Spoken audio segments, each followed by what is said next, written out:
Contrary to previous reports that Doctor Andre Sosa was removed from the post of chairman of the K.H.M.H. board because the relationship between him and the ministry had soured over the last 2 years, Minister of Health and Wellness Kevin Bernard told News 5 today that nothing could be further from the truth. Dr. Sosa and I are good friends. In fact, he's one of my family doctor.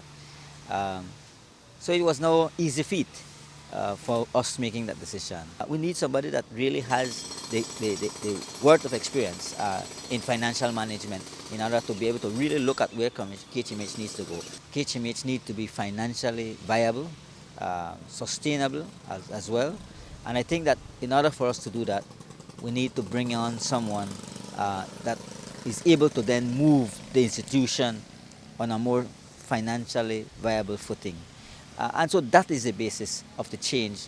In its release, the K.H.M.H. Workers Union pointed out that the position of chairman is not one that should be taken lightly, since it requires a broad knowledge of health and administration.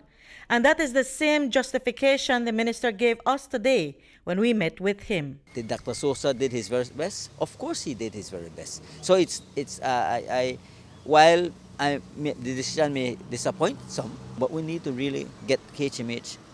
on a more financially sustainable footing. And I think that the best way to do that, we need to bring in the person with the right experience to be able to lead the institution. Who is that person aside from Arun, who is holding over until the end of the month?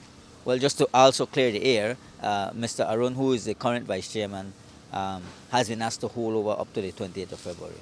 We are working on discussions. There are 3 individuals that we are looking at, but I won't want to say any names at this point in time.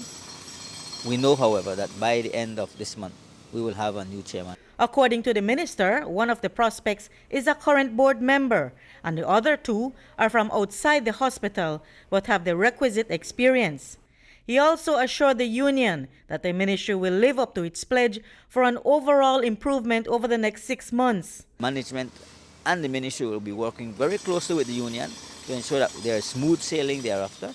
Yes, there are some timelines that have been set out.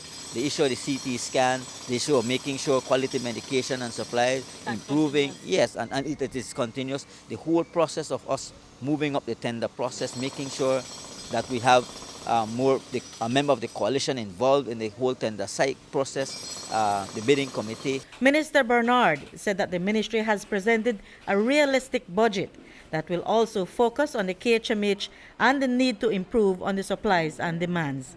Reporting for News 5, I'm Marion Ali.